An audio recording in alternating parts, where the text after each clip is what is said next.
नमस्कार, खबरों का सिक्सर में आप सभी का बहुत स्वागत है। मैं हूं आपके साथ में अमनदीप। आज आपको बताएंगे कि लखनऊ के इमाम बाड़े में बिना हिजाब के एंट्री करने पर किसने रोका, क्या है यह आरोप, आगे आपको खबर बताएंगे और साथ ही आपको बताएंगे क्या बढ़ता मोटापा किडनी के लिए गंभीर खतरा हो सकता है। ये चौंकाने वाली रिपोर्ट सामने आई है, ये भी आगे आपको विस्तार से बताएंगे।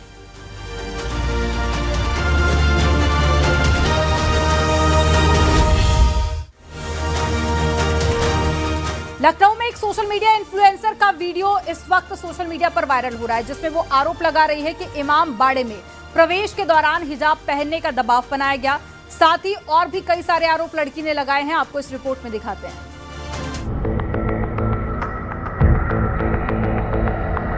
तो इन्होंने कहा कि यहाँ हिजाब पहन के अलाउड है। मैंने कहा क्यों, बिना हिजाब के क्यों नहीं। हिजाब को लेकर विवाद, इमाम बाड़े में एंट्री को रोका, सोशल मीडिया इन्फ्लुएंसर का आरोप। डिजिटल क्रिएटर मान्या सिंह लखनऊ के ऐतिहासिक इमाम बाड़े में अपने दोस्तों के साथ घूमने गई थी, लेकिन उन्होंने आरोप लगाकर सनसनी फैला दी है। मान्या का दावा है कि जब वो इमाम बाड़े में प्रवेश कर रही थी, वहां पर मौजूद कुछ लोगों ने उनके साथ बुरा बर्ताव किया, उन्हें हिजाब पहनने को मजबूर करने लगे। मान्या के मुताबिक जब वो उनकी दोस्त टिकट लेकर इमाम बाड़ा परिसर में प्रवेश कर रही थी, अंदर जाने के बाद कुछ लोगों ने उन्हें टोक दिया, हिजाब पहनने के लिए कहा और उनके लिए बेहद अजीब था ये। मान्या का आरोप है कि उन्होंने हिजाब पहनने से मना किया तो उनसे कहा गया कि बिना हिजाब के अंदर रहने की अनुमति नहीं होगी। इतना ही नहीं, ये भी आरोप लगाया कि उन्हें शर्ट का बटन बंद करने के लिए कहा गया। मान्या ने यह भी दावा किया कि इमाम बाड़े में मौजूद कुछ लोग उन्हें परिसर से बाहर जाकर हिजाब या दुपट्टा लाने को कह रहे थे, लेकिन उन्होंने किसी की बात नहीं मानी। दूर हम लोग चलते रहे, नहीं माने तो उन्होंने अपने ही टीम के एक इंसान से कहा इन लोगों से बोलो जाके दुपट्टा लेके आए। मतलब ये हमें बताएंगे हम हिजाब पहने, दुपट्टा पहने क्या ना पहने। उसके कुछ देर बाद फिर इन्होंने कहा इन लोगों से बोलो बाहर निकले या तो हिजाब पहन के आए। तब भी हम लोग नहीं माने, घूमते रहे। तो इन्होंने सीधे से हमारे मुंह पे आके बोला कि शर्ट का बटन बंद करो। इतनी बेहूदगी। और वो जो थे इनके यहाँ पे काला काला था, मतलब वो जो नमाज पढ़ते हैं वो थे। मतलब ये हमें सिखाएंगे हमें हिजाब पहनना है, दुपट्टा ओढ़ना है या कहाँ जाना है कहाँ नहीं जाना, ये डिसाइड करेंगे। तब से इतना खुन्नस आ रहा है, समझ में नहीं आ रहा है क्या। मतलब अपने ही देश में रह के हम आजाद नहीं है, ये हमें सिखाएंगे। हम तो इन्हें सिखाने नहीं जाते, मतलब हम हिजाब पहनेंगे। यहाँ तक तो चलो ठीक था, ये बताते अपने शर्ट का बटन बंद करो। कौन हो तुम? मान्या ने इसके अलावा कुछ और अनुभव भी शेयर किए जो हैरान करने वाले थे। उनको खराब लग रहा है इसमें मैं शर्ट की बटन बंद करूं। और स्टार्टिंग में जब हमने एंटर किया तो लिखा था death to America, death to Israel. तो बोल रहे थे इसको पैर से मारते हुए जाओ, इस पे लात मारो, चढ़ते हुए जाओ। मैंने कहा क्यों मारूं? तो वहां भी उन्होंने हमें घूर के देखा। मतलब ये चल रहा है कि मैं अगर यहाँ लखनऊ का इमाम बाड़ा देखने आई हूँ तो मैं यहाँ हिजाब पहन के आऊंगी। क्यों आऊंगी भाई? मतलब ऐसी किसी भी जगह पे जाने के लिए हमको हिजाब पहनना पड़ेगा? क्यों पहनना पड़ेगा भाई? मैं हिंदू हूँ, मैं कभी हिजाब नहीं पहनूंगी और मुझे किसी से कोई प्रॉब्लम नहीं है, लेकिन मैं हिजाब क्यों पहनूं भाई? ये सिखाएंगे हमें हिजाब पहनना है। और इन्होंने प्रॉपर हमारी इंसल्ट करी है। मान्या ने वीडियो जारी करके अपना पक्ष रखा, वहीं उनका ये वीडियो सोशल मीडिया पर काफी वायरल है। Bureau report, news 18, UP Uttarakhand.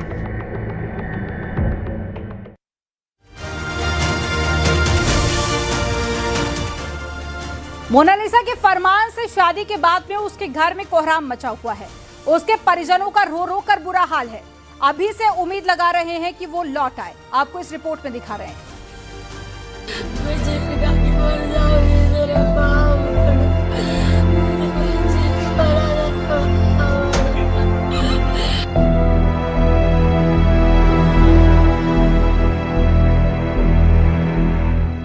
पहले ये शादी का जश्न देखिए। मांग में फरमान के नाम का सिंदूर, लाल साड़ी और मोनालिसा बन गई मिसेस मोनालिसा फरमान खान।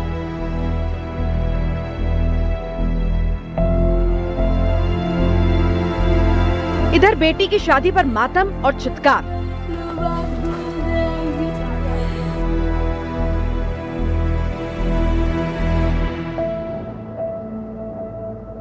जिस बेटी को सीने से लगाया वही मां छाती पीटकर रो रही है।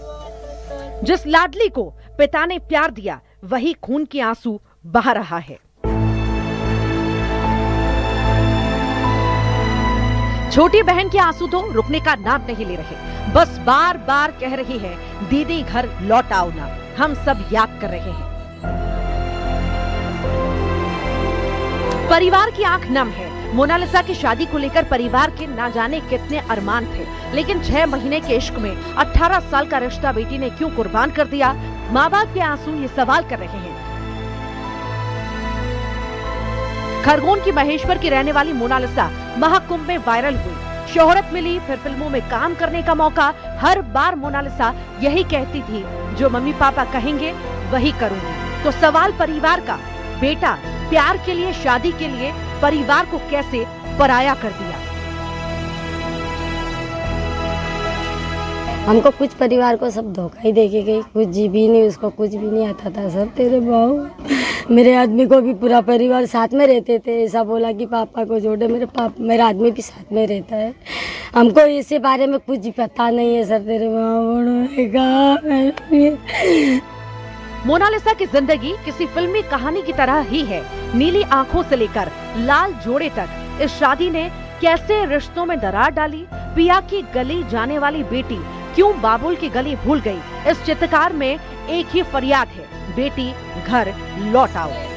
खरगोन में आशुतोष पुरोहित के साथ bureau report, news 18 Madhya Pradesh, Chhattisgarh.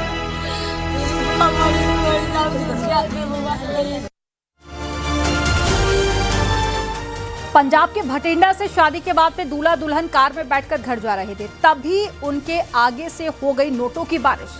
आखिर कौन था जो नोट उड़ा रहा था, आपको इस रिपोर्ट में दिखाते हैं।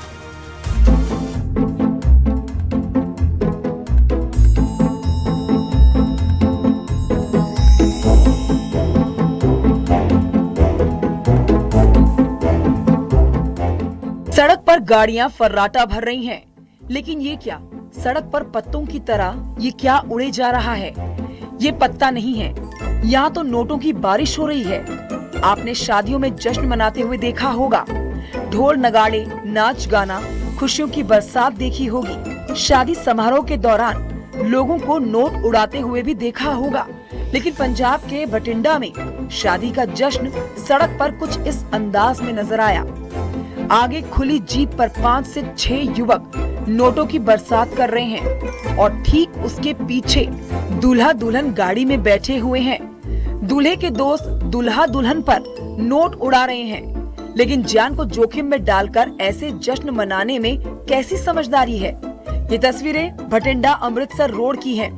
दूल्हे के दोस्त खुशी में झूमते हुए नजर आ रहे हैं। नोट उड़ाने वाले युवक लगातार शोर मचाते हुए जश्न मनाते हुए नजर आ रहे हैं। दूल्हा दुल्हन सफेद गाड़ी में बैठे हैं। वीडियो में साफ दिखता है कि युवक जेब से 10-10 रुपए के नोटों की गड्डियां निकालकर हवा में उड़ा रहे हैं। नोट उड़ते हैं तो कुछ दूल्हे के गाड़ी को छूते हैं तो कुछ सड़क पर बिखर जाते हैं। जश्न यूं ही चलता रहा। पीछे चल रही किसी राहगीर ने अपने मोबाइल फोन पर ये वीडियो बना लिया। कुछ देर में पीछे से हॉर्न बजने के बाद खुली गाड़ी में जश्न मनाते युवक नीचे बैठ जाते हैं। सोशल मीडिया पर भी वीडियो वायरल हो रहा है। कुछ लोग इसे शादी के जश्न का हिस्सा बता रहे हैं, तो सवाल उठाने वालों की भी कमी नहीं है। अगर जरा सी चूक होती तो हादसा भी हो सकता था। जश्न के दौरान लापरवाही नुकसान दे सकती है।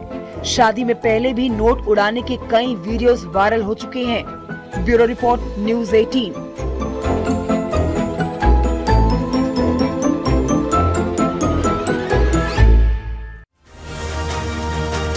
टीम इंडिया के क्रिकेटर कुलदीप यादव अपनी बचपन की दोस्त वंशिका चड्ढा के साथ में शादी के बंधन में बंध गए हैं। मसूरी की ये डेस्टिनेशन वेडिंग बेहद ही धूमधाम से हुई है। अपने रिश्तेदार और करीबियों के बीच में कुलदीप ने वंशिका के साथ में 7 फेरे लिए। कुलदीप के क्रिकेटर दोस्तों ने जमकर धमाल मचाया। आपको इस रिपोर्ट में दिखाते हैं।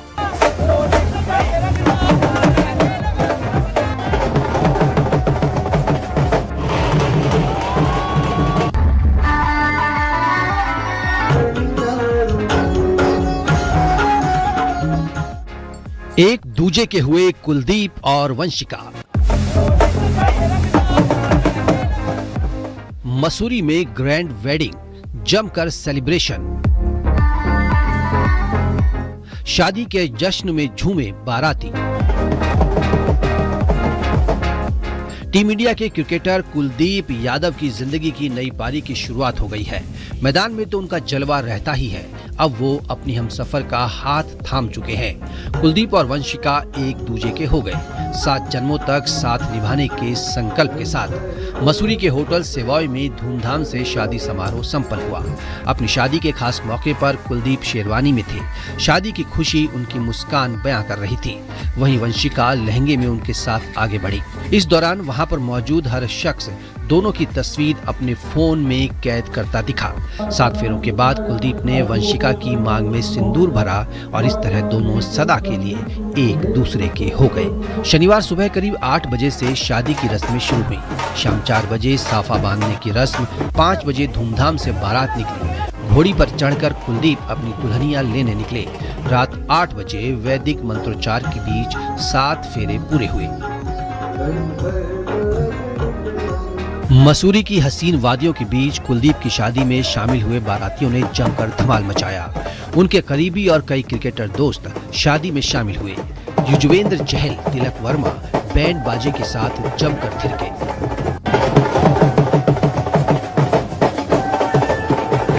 रिंकू सिंह, मोहम्मद कैफ भी खुद को रोक नहीं सके, वो भी जमकर नाचे। कुलदीप की शादी में Suresh Raina, Bhuvneshwar Kumar, RP Singh, fielding coach T Dilip भी शामिल हुए, जिसने इस सेलिब्रेशन को यादगार बना दिया। शादी के कई वीडियो सामने आए हैं।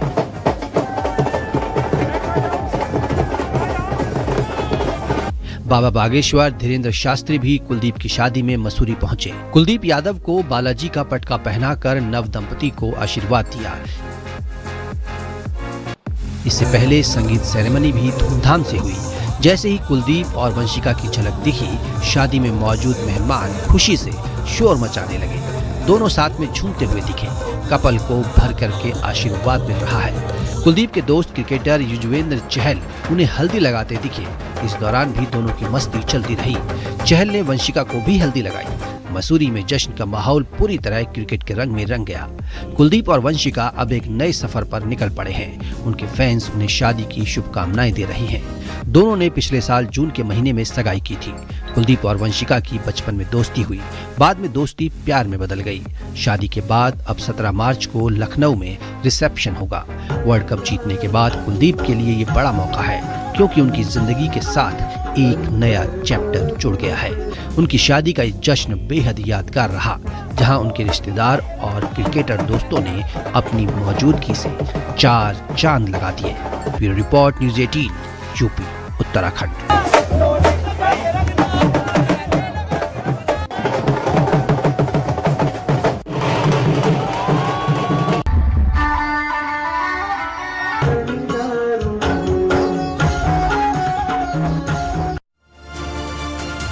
मार्च में पड़ रही भयंकर गर्मी से कुछ निजात मिल गई है, क्योंकि सुबह सुबह मौसम बदला हुआ नजर आया। दिल्ली, एनसीआर और दूसरी कई जगहों पर आसमान से बूंदाबांदी हुई है। नैनीताल में तो ओले भी गिरे हैं। मौसम विभाग ने सोमवार को भी कई जगहों पर बारिश होने का अनुमान जताया है। आपको इस रिपोर्ट में दिखाते हैं। एक बार फिर मौसम बदला और चिलचिलाती धूप और भयंकर गर्मी से कुछ निजात मिल गई। दिल्ली एनसीआर में सुबह जब लोग जागे तो बाहर बारिश की फुहार गिर रही थी। सुबह के वक्त ही अंधेरा छाने लगा था। हवाओं के साथ बूंदाबांदी होने लगी। ये दृश्य हर किसी के लिए सुकून लेकर आया, क्योंकि पारा लगातार उछाल मार रहा था। दिल्ली एनसीआर में मौसम का पूरी तरह से मिजाज बदल गया। सुबह आसमान में काले बादल छाए हुए थे। दिल्ली के अलावा नोएडा, गाजियाबाद और गुरुग्राम के लोगों की नींद मौसम में अचानक आए बदलाव के साथ खुली। कई इलाकों में सुबह सुबह हल्की बारिश के साथ तेज हवाएं भी चली। इससे पिछले दिनों के मुकाबले तापमान में थोड़ी गिरावट दर्ज की गई। मौसम विभाग ने अगले 2 दिन के लिए येलो अलर्ट जारी किया है। नोएडा में भी सुबह आसमान से बारिश गिरने लगी तो लोगों के चेहरे खिल गए। एक तरफ जहां मौसम खुशनुमा हो गया, तो वहीं प्रदूषण के स्तर में भी कमी आई। बूंदों से सड़कें भीग गई। गाजियाबाद में भी तेज हवाओं के साथ मौसम का रुख बदल गया। जगह जगह बूंदाबांदी देखने को मिली, जिससे तापमान में भी 2 डिग्री की कमी आई। बारिश से लोगों को खुली हवा में सांस लेने का मौका मिला। 19 और 20 तारीख को जैसा कि एक नया पश्चिमी विक्षोभ सक्रिय हो रहा है, तो आने वाले दिनों में फिर से हल्की बूंदाबांदी का सबब देखने को मिल सकता है। तो कहीं ना कहीं मौसम अभी उतार चढ़ाव का रहेगा, और जैसे कि इस सिस्टम से थोड़ा सा उच्चतम तापमान में 2 दिन में कमी देखने को मिलेगी। मौसम थोड़ा अनुकूल होगा, उसके बाद फिर से तापमान में बढ़ोतरी होगा, फिर आने वाले दिनों में फिर से गिरावट होगी। मौसम का ये बदलाव कुछ राहत जरूर लेकर आया है, क्योंकि मार्च के दूसरे हफ्ते में ही गर्मी पूरे शबाब पर थी। बांदा में तापमान 40 डिग्री के नजदीक पहुंच गया था। मौसम विभाग ने 16 मार्च को भी कई जिलों में बारिश का अनुमान जताया है। 30 से 40 किलोमीटर प्रति घंटे की तेज रफ्तार से हवा चल सकती है। देवरिया, गोरखपुर, बहराइच, कुशीनगर, महाराजगंज, लखीमपुर खीरी, बस्ती, गोंडा में ओले गिरने की भी संभावना है। ये बारिश जो है, जो अभी प्रोबेबली ये 15 से 18 मार्च के बीच में बारिश होने की संभावना है। ये गेहूं के लिए तो समझिए कि रामबाण या अमृत जैसे हो जाएगा, क्योंकि इससे न कि सिर्फ पानी मिलेगा, बल्कि इससे आपका माइक्रो क्लाइमेट का जो टेम्परेचर है वो रिड्यूस हो जाएगा। वहीं नैनीताल में मौसम ने अचानक करवट ली है। बिजली कड़कने के साथ ओलावृष्टि हुई। ओले गिरने से फसलों और बागवानी को नुकसान पहुंचने की आशंका जताई जा रही है। मौसम खराब होने से पहाड़ी इलाकों में ठंड भी बढ़ गई है। Bureau report, news 18, UP, Uttarakhand. मोटापा एक समस्या बनता जा रहा है, बच्चे भी इसके शिकार होते जा रहे हैं। अब यही नहीं, मोटापा कई दूसरी बीमारियों की वजह भी बन रहा है। समय रहते अगर आपने इसकी पहचान और सही लाइफस्टाइल से बचाव नहीं किया तो आप भी बीमार हो सकते हैं। आपको रिपोर्ट में दिखाते हैं।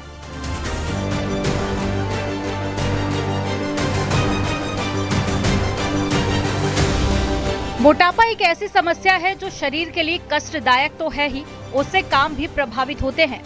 पहले जिन बीमारियों को उम्र बढ़ने के साथ में जोड़ा जाता था, अब वही बीमारियां कम उम्र में ही देखने को मिल रही हैं। छोटे बच्चे भी मोटापे का शिकार बन रहे हैं। इतना ही नहीं, इससे डायबिटीज और किडनी से जुड़ी समस्याएं भी तेजी से बढ़ रही हैं। बच्चे भी किडनी की बीमारी का शिकार हो रहे हैं। न्यूज़ 18 ने मैक्स हॉस्पिटल के नेफ्रोलॉजी विभाग के चेयरमैन डॉक्टर दिनेश खुल्लर से बातचीत की। मोटापा है, लाइफस्टाइल एबनॉर्मेलिटीज़ है और इनमें किडनीज की प्रॉब्लम ज़्यादा पाई गई हैं। सो हम अक्सर इस बात पे बिलीव करते हैं इन चीज़ों को प्रिवेंट करना चाहिए। अगर हम मानते हैं कि यंग एज में आ रही है, और यंग वो है क्योंकि जो टेस्ट नहीं करवाएंगे, because it's a silent disease, kidney disease is a silent disease. बहुत लेट पता लगता है कि बहुत बढ़ चुकी है, और बच्चों में कोई टेस्ट भी नहीं करवाएगा। सो मेरा पर्सनल मानना है और एक स्ट्रांग सजेशन है कि एक टेस्ट, यूरिन के टेस्ट से पता लग जाता है कि किडनी में प्रॉब्लम है कि नहीं है। क्यों ना हम at the time of class change, जब वो प्रमोट होते हैं, तो एक यूरिन टेस्ट सबका करवा के हम कितना बड़ा एक अंतर ला पाएंगे। आजकल लाइफस्टाइल भी बदल गई है। बच्चे ज्यादा वक्त घर में बिताते हैं, फोन भी चलाते हैं, आउटडोर गेम से दूर है। अगर लाइफस्टाइल ठीक रही तो बीमारी से बचा जा सकता है। खान पान, which means regular exercise, which means proper sleep, और ऐसी चीजें खान पान में जुड़ी जो कि आपको मोटापा ना होने दें। हम प्रॉब्लम में इसलिए हैं क्योंकि एज इंडियंस हमारी ओबेसिटी डिफरेंट है। हम वर्स्ट किस्म की ओबेसिटीज है साउथ एशियंस में, खास करके इंडियंस में, बिकॉज हमें मोटापा भी एबनॉर्मल किस्म का है, पेट पे मोटापा, जो कि डायरेक्ट जुड़ा है हार्ट डिजीज से, किडनी डिजीज से। किडनी से जुड़ी बीमारियों के कुछ शुरुआती लक्षणों को अक्सर लोग नजरअंदाज कर देते हैं, जो बाद में बड़ी परेशानी बन जाते हैं। कौन से सिम्टम्स हैं, अगर बच्चों में देखें या बड़ों में देखें, जिससे पता लग सकता है कि हाँ कोई दिक्कत है और इसमें टेस्ट कराना बहुत जरूरी है? देखिए, सिम्टम्स बहुत लेट आते हैं। सिम्टम्स जो किडनी डिजीज के साथ जुड़े हैं वो है पाँव में स्वेलिंग आनी शुरू हो जाती है, ठीक है, भूख कम हो जाती है, उल्टी आने करती है, सांस चढ़ता है, सुस्ती आ जाती है, काम करने का मन नहीं करता है, और धीरे धीरे ये सिम्टम बढ़ के आदमी ऑलमोस्ट बेड रिडन हो जाता है। हालांकि यूरिन टेस्ट और दूसरी जांच के जरिए किडनी की स्थिति के बारे में जानकारी मिल सकती है। दिल्ली से फराह खान के साथ में ब्यूरो रिपोर्ट, न्यूज़ 18।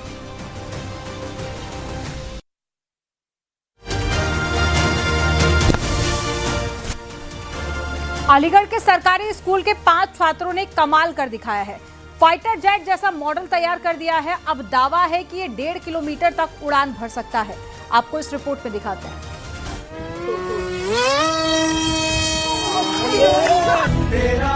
ये कोई खिलौना नहीं है, बल्कि ये होनहार छात्रों के सपनों की उड़ान है। बिल्कुल फाइटर जेट की तरह ये मॉडल आसमान की ऊंचाई को छू रहा है। अलीगढ़ के अकराबाद ब्लॉक के छात्रों का ये कमाल है। बिलावली गांव के स्कूल में पढ़ने वाले छात्रों ने वो करके दिखाया जिनका उन्होंने ठाना। अमूमन बड़े शहरों के लैब्स में ही इस तरह के प्रयोग किए जाते हैं। अभी हाल ही में गलगोटिया यूनिवर्सिटी का रोबोट विवाद में सामने आया था, जिसके बाद में काफी किरकिरी भी हुई थी। लेकिन अलीगढ़ के इन टैलेंटेड बच्चों ने अपनी प्रतिभा को पंख दिए हैं। सरकारी स्कूल के बच्चों ने F-22 फाइटर जेट को उड़ने वाला मॉडल तैयार किया है, और वो भी बेस्ट मटेरियल और अपने हुनर के दम पर। जब इस जेट के मॉडल को ग्राउंड पर उतारा गया तो सभी दंग रह गए। जैसे ही रिमोट कंट्रोल से जेट ने रफ्तार पकड़ी, वहां पर तालियों का शोर गूंजने लगा। ये फाइटर जेट रेडियो ट्रांसमीटर की मदद से 1.5 किलोमीटर तक उड़ान भरने में सक्षम है, और इसमें लगा आधुनिक एवियो नेक सिस्टम इसे सैकड़ों मीटर की ऊंचाई तक तेजी और संतुलन के साथ में उड़ाता है। इस उड़ान से पहले बच्चों को बकायदा पायलट जैसी ट्रेनिंग दी गई। मॉडल को क्रैश से बचाने के लिए प्रैक्टिस कराई गई। शिक्षक आशीष के नेतृत्व में 5 छात्रों ने इस बेहतरीन मॉडल को बनाया। ये सभी छात्र 4वीं से 8वीं कक्षा के हैं। शिक्षा विभाग भी बच्चों के हुनर की सराहना कर रहा है। ये कहानी है उस भारत की जहां गांव के स्कूलों से भविष्य के वैज्ञानिक और इंजीनियर आसमान छूने को तैयार है। Bureau report, news 18।